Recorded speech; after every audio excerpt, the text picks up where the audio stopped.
ನಮಸ್ಕಾರ ವೀಕ್ಷಕರೇ, busy plus ಪಕ್ಕಾ ಸುದ್ದಿ ವಾಹಿನಿಯ ಸುದ್ದಿ ಬೆಳಕಿಂಡಿಗೆ ಸ್ವಾಗತ. ನಾನು ನಿಮ್ಮ ವಾಹಿನಿಯ ವರದಿಗಾರ ಸಂಗಮೇಶ್ ಕುಶಿಗಿರಿ. ಕುಷ್ಟಗಿ ಪಟ್ಟಣದಲ್ಲಿ ಕಳೆದ 2 ವರ್ಷಗಳಿಂದ ಆನ್ಲೈನ್ ಟ್ರೇಡಿಂಗ್ ಹೆಸರಿನಲ್ಲಿ ಸ್ಥಳೀಯ ಕೆಲವರು ಲಕ್ಷಾಂತರ ರೂಪಾಯಿ ವ್ಯವಹಾರ ನಡೆಸಿ ಏಕಾಏಕಿ ನಾಪತ್ತೆಯಾದ ಘಟನೆ ಬೆಳಕಿಗೆ ಬಂದಿದೆ. ಹೌದು ವೀಕ್ಷಕರೇ, 1 ಲಕ್ಷ ರೂಪಾಯಿ ಹೂಡಿಕೆ ಮಾಡಿದರೆ ತಿಂಗಳಿಗೆ ಸಿಗುತ್ತದೆ 25ರಿಂದ 30 ಸಾವಿರ ರೂಪಾಯಿ ಆದಾಯ ಪಕ್ಕ ಎಂದು ಹೇಳಿ ಸ್ಥಳೀಯ ಕೆಲವರು ಆನ್ಲೈನ್ ಟ್ರೇಡಿಂಗ್ ಮೂಲಕ ಲಕ್ಷಾಂತರ ರೂಪಾಯಿ ವ್ಯವಹಾರ ನಡೆಸಿದ್ದಾರೆ. ಆದರೆ ಇತ್ತೀಚೆಗೆ ಅವರು ನಾಪತ್ತೆಯಾಗಿದ್ದು, ಹಣ ಹೂಡಿಕೆ ಮಾಡಿದ ಹಲವರಿಗೆ ವಂಚನೆಯಾಗಿದೆ ಎಂದು ಹಣ ಕಳೆದುಕೊಂಡವರ ಕೆಲ ಕುಟುಂಬ ಸದಸ್ಯರು ಸ್ಥಳೀಯ ಮಾಧ್ಯಮ ಪ್ರತಿನಿಧಿಗಳ ಬಳಿ ತಮ್ಮ ಅಳಲು ತೋಡಿಕೊಂಡಿದ್ದಾರೆ. ರಸ್ತೆ ಬದಿ ಇಡ್ಲಿ ಬಂಡಿ, ಕಟಿಂಗ್ ಶಾಪ್, ಕೂಲಿ ಕಾರ್ಮಿಕರು, ಸಣ್ಣ ಪುಟ್ಟ ಹೋಟೆಲ್ ಉದ್ಯಮಿಗಳು ಅಷ್ಟೇ ಅಲ್ಲದೆ ಕೆಲ ಇಲಾಖೆಗಳ ನೌಕರರು ಸೇರಿದ್ದಾರೆ. ಇದರಲ್ಲಿ ಕೆಲ ಪೊಲೀಸ್ ಸಿಬ್ಬಂದಿ ಸಹ ಆನ್ಲೈನ್ ಟ್ರೇಡಿಂಗ್ ಅಲ್ಲಿ ಹಣ ಹೂಡಿಕೆ ಮಾಡಿದ್ದಾರೆ. ಆದರೆ ಅವರ ಹಿತದೃಷ್ಟಿಯಿಂದ ಹೆಸರು ಬಹಿರಂಗಪಡಿಸುತ್ತಿಲ್ಲ. ಮಧ್ಯವರ್ತಿಗಳನ್ನು ಬಳಸಿಕೊಂಡು ಹಣ ಹೂಡಿಕೆ ಮಾಡಿಸಿಕೊಂಡ ಆನ್ಲೈನ್ ಟ್ರೇಡಿಂಗ್ ನಡೆಸುತ್ತಿರುವ ಸ್ಥಳೀಯ ಯುವಕರ ತಂಡ ಅಮಾಯಕರ ಹಣದಿಂದ ಗೋವಾ ಮತ್ತಿತರ ನಗರ ಪ್ರದೇಶಗಳಲ್ಲಿ ಮೋಜು ಮಸ್ತಿಯಲ್ಲಿ ತೊಡಗಿದ್ದಾರೆ. ಈ ಕುರಿತು ತಮ್ಮ ಬಳಿ ಸಾಕ್ಷ್ಯಗಳು ಲಭ್ಯವಿವೆ ಎಂದು ಅವರು ತಿಳಿಸಿದ್ದಾರೆ. ಬೆಲ್ಲನೂ ಹೋಯ್ತು, ಬೆಲ್ಲಕ್ಕ ಅಂಟಿದ ಗುಂಡು ಹೋಯ್ತು ಎನ್ನುವಂತೆ ಲಾಭವೂ ಇಲ್ಲ, ಹೂಡಿದ ಹಣವೂ ಇಲ್ಲದೆ ಮೋಸಕ್ಕೊಳಗಾದ ಸಾರ್ವಜನಿಕರು ಕುಷ್ಟಗಿ ಪೊಲೀಸ್ ಅಧಿಕಾರಿಗಳ ಮೊರೆ ಹೋಗಿದ್ದಾರೆ. ಆದರೆ ದೂರು ಆಲಿಸಿರುವ ಕುಷ್ಟಗಿ ಪೊಲೀಸ್ ಅಧಿಕಾರಿಗಳು ಆನ್ಲೈನ್ ಟ್ರೇಡಿಂಗ್ ನಡೆಸುತ್ತಿರುವವರ ಮೇಲೆ ಪ್ರಕರಣ ದಾಖಲಿಸಲು ಹಿಂದೇಟು ಹಾಕುತ್ತಿದ್ದಾರೆ. ಹಣ ಕಳೆದುಕೊಂಡು ಕಂಗಾಲಾಗಿರುವ ಸಾರ್ವಜನಿಕರು ಕಳೆದ 5-6 ತಿಂಗಳಿಂದ ಠಾಣೆಗೆ ಎಡತಾಕುತ್ತಿದ್ದರೂ ದೂರಿಗೆ ಸ್ಪಂದನೆ ಅಥವಾ ನ್ಯಾಯ ದೊರಕುತ್ತಿಲ್ಲ ಎಂದು ತಮಗೆ ಬೇಸರ ವ್ಯಕ್ತವಾಗಿದೆ ಎಂದರು.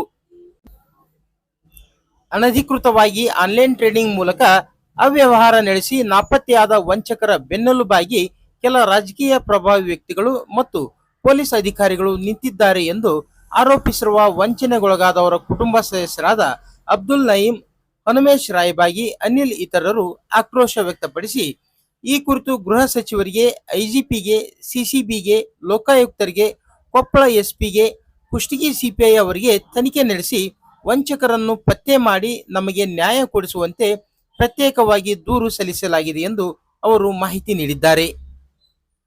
ಈ ಕುರಿತು ಸ್ಥಳೀಯ ಪೊಲೀಸ್ ಠಾಣಾಧಿಕಾರಿ ಹನುಮಂತಪ್ಪ ಅವರನ್ನು ವಿಚಾರಿಸಿದಾಗ ತಮ್ಮ ಬಳಿ ಈವರೆಗೆ ಯಾರೂ ದೂರು ಕೊಟ್ಟಿಲ್ಲ, ಅಗತ್ಯ ದಾಖಲೆಗಳೊಂದಿಗೆ ದೂರು ನೀಡಿದ್ದಲ್ಲಿ ದೂರು ದಾಖಲಿಸಿ ಮುಂದಿನ ಕಾನೂನು ಕ್ರಮ ಕೈಗೊಳ್ಳುತ್ತೇವೆ ಎಂದು ಹೇಳಿದ್ದಾರೆ. ಕುಷ್ಟಗಿ ಪಟ್ಟಣದಲ್ಲಿ ಕಳೆದ 2 ವರ್ಷಗಳಿಂದ ಸತತವಾಗಿ ಆನ್ಲೈನ್ ಟ್ರೇಡಿಂಗ್ದಾರರು ಸಮಾಜವನ್ನು ಮೋಸ ಮಾಡಿ ಕೋಟಿಗಟ್ಟಲೆ ಹಣವನ್ನು ಸಂಗ್ರಹಿಸಿದ್ದಾರೆ. ಕಾರಣ ಏನಂದರೆ 1 ಲಕ್ಷಕ್ಕೆ 25,000 ರೂಪಾಯಿ ಅಂತೆ ಬಡ್ಡಿಯನ್ನು ಕೊಡ್ತೀವಿ ಎಂದು ನಂಬಿಸಿ ಸಾರ್ವಜನಿಕರಿಗೆ, ಕೆಲವು ಜನರಿಗೆ ಹಣವನ್ನು ಕೊಟ್ಟು ಅನೇಕ ಜನರು ಹಣವನ್ನು ಹಾಕಿಕೊಂಡು ಪಲಾಯನವಾಗಿದ್ದಾರೆ. ಕುಷ್ಟಗಿ ಬಿಟ್ಟು, ರಾಜ್ಯ ಬಿಟ್ಟು ಹೊರ ಜಿಲ್ಲೆ, ಹೊರ ರಾಜ್ಯಗಳಿಗೆ ಹೋಗಿ ಮೋಜು ಮಸ್ತಿ, ಕಜಿನೋಗಳಲ್ಲಿ ಹೆಣ್ಣು ಮಕ್ಕಳ ಯುವತಿಯರ ಜೊತೆ ಚೆಲ್ಲಾಟವಾಡುತ್ತಿದ್ದಾರೆ.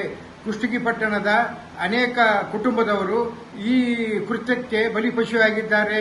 ಆದ ಕಾರಣ ರಾಜ್ಯದ ಉನ್ನತ ಅಧಿಕಾರಿಗಳಾದ ಎಂ.ಎ. ಸಲೀಂ ಸಾಹೇಬರು, ಡಿಜಿಪಿ ಸಾಹೇಬರು ಮತ್ತು ಹೋಮ್ ಮಿನಿಸ್ಟರ್ ಸಾಹೇಬರು, ಅದರ ಜೊತೆ ಕೊಪ್ಪಳದ ಎಸ್ಪಿ ಅವರ ನೇತೃತ್ವದಲ್ಲಿ ಕುಷ್ಟಗಿ ಪೊಲೀಸ್ ಠಾಣೆಯಲ್ಲಿ ಇನ್ವೆಸ್ಟರ್ಗಳ ಸಭೆ ಹಾಗೂ ಆ ಟ್ರೇಡರ್ಸ್ ಸಭೆಯನ್ನು ಕರೆದು ಶಾಂತಿಯುತದಿಂದ ಸಮಾಜವನ್ನು ಯಾವುದೇ ಕಾರಣಕ್ಕೂ ಚಲ್ಲಾಪಿಲ್ಲಿ ಆಗಲಾರದಂಗೆ ನೋಡಿಕೊಂಡು, ಅಮಾಯಕರ ಜೀವ ಹೋಗಲಾರದಂಗೆ ನೋಡಿಕೊಂಡು ಟ್ರೇಡರ್ಸ್ಗಳ ಮುಖಾಂತರ ಸಾರ್ವಜನಿಕರ ಹಣವನ್ನು ಮರಳಿ ಕೊಡಿಸಬೇಕೆಂದು ಈ ಮೂಲಕ ನಾನು ಅಬ್ದುಲ್ ನಯೀಂ, ಹೋರಾಟಗಾರ ಕುಷ್ಟಗಿ ಇವರು ತಮ್ಮಲ್ಲಿ ವಿನಂತಿಸಿಕೊಳ್ಳುತ್ತೇನೆ.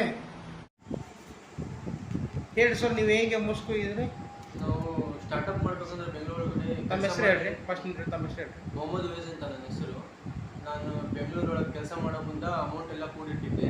ಇಲ್ಲಿ ಸ್ವಿಟ್ಜರ್ಲೆಂಡ್ ಒಳಗೆ ಕೆಲಸ ಮಾಡೋ ಮುಂದೆ ಅಮೌಂಟ್ ಮಾಡಿದ್ದೆ. ಅಮೌಂಟು ಸ್ಟಾರ್ಟ್ಅಪ್ ಮಾಡಬೇಕಂತ ಈ ಥರ ಕುಷ್ಟಗಿ ಒಳಗಡೆ ಟ್ರೇಡಿಂಗ್ ಅಂತಂದ್ರು ಡಬಲ್ ಮಾಡಿಕೊಡ್ತೀವಿ ಅಂತ ಆಸೆಗೆ ಅಮೌಂಟ್ ಕೊಟ್ಟಿದ್ದೆ. ರಿಟರ್ನ್ ಏನೂ ಕೊಡಲಿಲ್ಲ. ಅಮೌಂಟ್ ಕೇಳಕ್ಕೆ ಹೋದ್ರೂ ಜೀವ ಹೊಡಿತೀವಿ ಹಂಗೆ ಹಿಂಗೆ ಸ್ಟೇಷನ್ ಮಟ್ಟ ಹೋದ್ರು ಪೊಲೀಸರು ರೆಸ್ಪಾನ್ಸ್ ಕೊಡ್ತಾ ಇಲ್ಲ. ಅವರು ನಾಳೆ ಬರ್ರಿ, ಅವ್ರು ಇವತ್ತು ಬರಲ್ಲ ಅಂತ ನಾಳೆ ಬರ್ರಿ ಅಂತ ಪೊಲೀಸರು ಹೇಳಿ ಕಳಿಸ್ತಾರ. ಅದು ಎಷ್ಟು ಅಮೌಂಟ್ ಹಾಕಿದ್ರಿ? 20 lakhs ಸರ್. 20 ಲಕ್ಷ ಹಾಕಿರಿ? ನಂದು ಅಮೌಂಟ್ ಅಲ್ಲ ಸರ್, ನನ್ನ ಫ್ರೆಂಡ್ಸಿಂದ ಅಮೌಂಟ್ ಸರ್.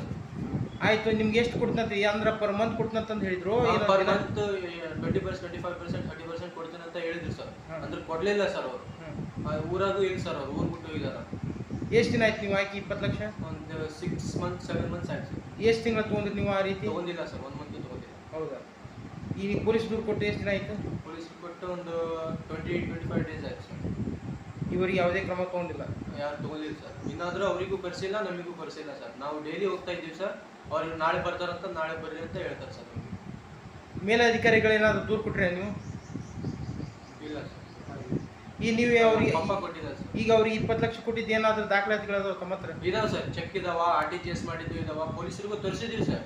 ಅಂದ್ರೆ ಅವರು ಅಷ್ಟು ರೆಸ್ಪಾನ್ಸ್ ಕೊಡೋವಲ್ರಿ sir. A to Z bond ಇದಾವ, ಚೆಕ್ ಇದಾವ.